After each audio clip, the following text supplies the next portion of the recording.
Hi everyone, Mr. Wendal here. Gonna go over the clickbait and the controversy and respond to some comments for the Half-Life 2 VR mod video. I'm going to break this up into 3 sections. Have a look down at the little red progress bar there. There's 3 sections, so you can skip to whichever part you like the best. First, I'm going to talk about clickbait, and yes, it's all my fault. I made a mistake. Controversy, why I think Half-Life 3 will not feature character interactions, because gamers kinda suck. I'll talk a little bit about the making of the video, and then a little bit about what I've been up to last on the end there. Okay, so let's talk about clickbait first.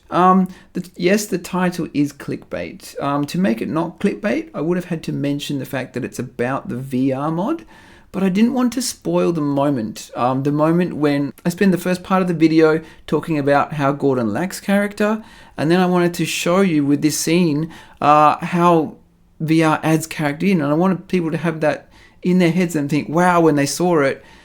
And making the title less clickbaity would have kind of ruined that moment. Yeah, so that's why I didn't do that there, and I still haven't changed the title.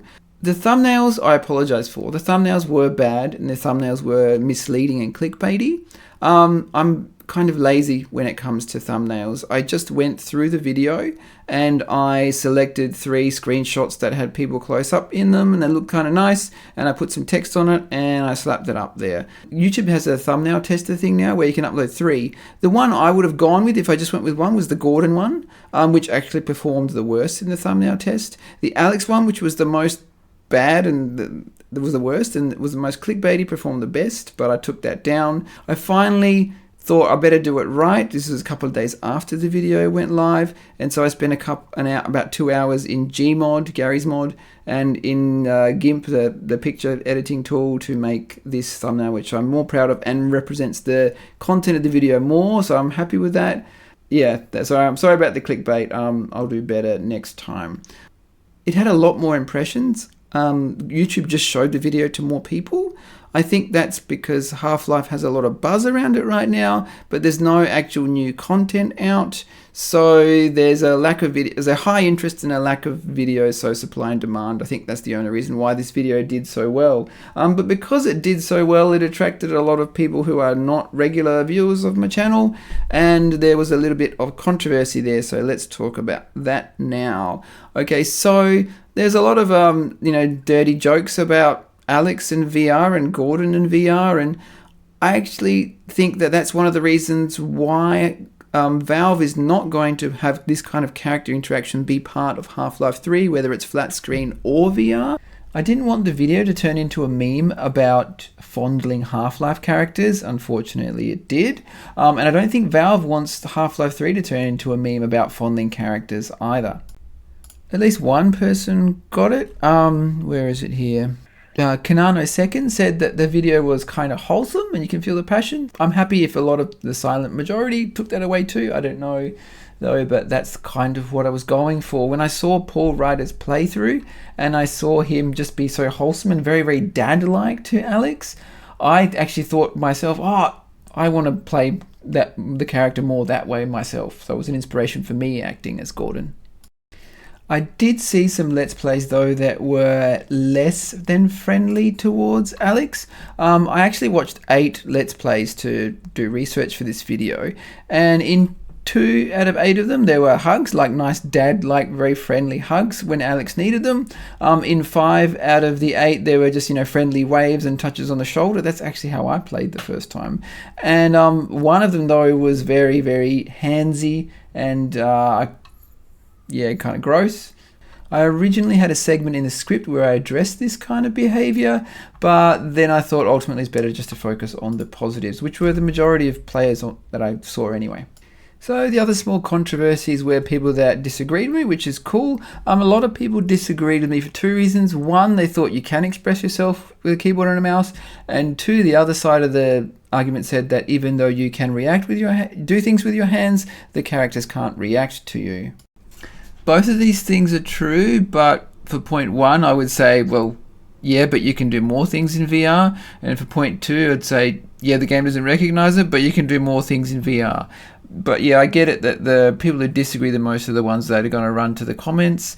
But I think most people got the point of the video, and the people that kind of disagree kind of didn't. And well, I think that's more on them than it is on me. I'm focusing on the negative comments here, but there were some great praise in there. Thank you so much for the people who understood it.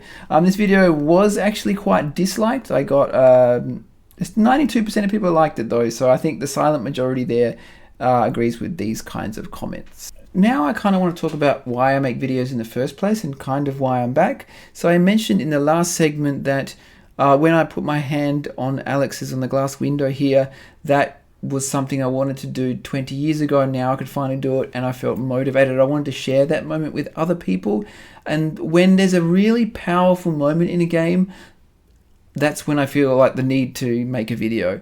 And one of the reasons why I haven't made a video in 4 years is because I can make the time to make a video when I really have something to say, but recently, in my stage of my life that I'm in, I don't have that much time to play video games. I mean, according to Steam stats, I still play a lot of video games. You can see the rest of my Steam year in the description if you like.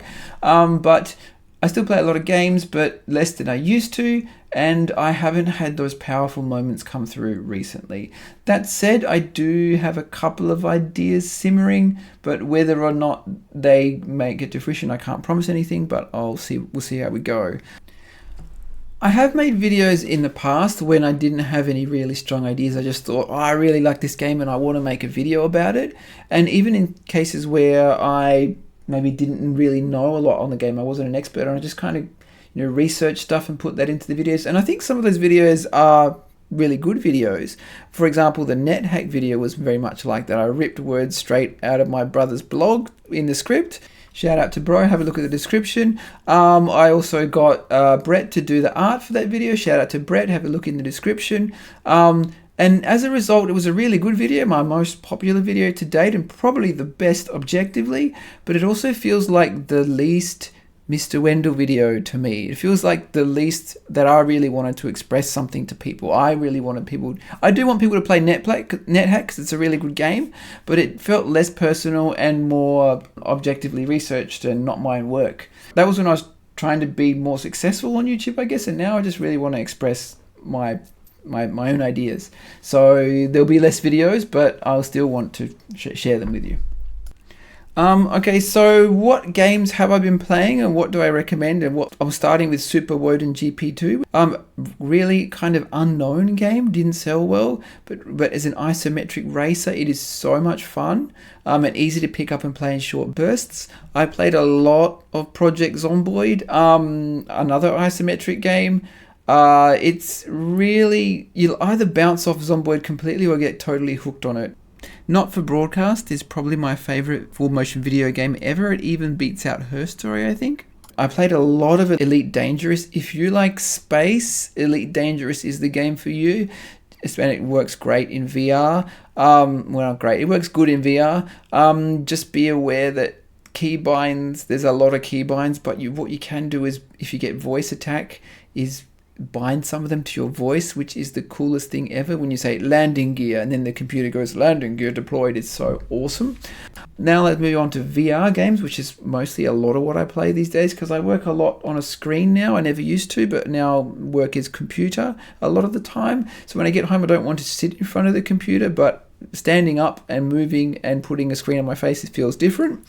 My favorite VR game is probably The Last Clockwinder, an awesome puzzle game about recording your own movements and passing things to yourself.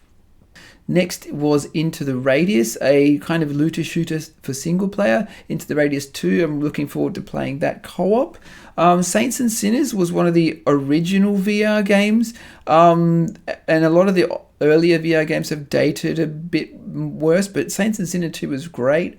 And Compound is a really just cool, fun, kind of roguelike shootery thing.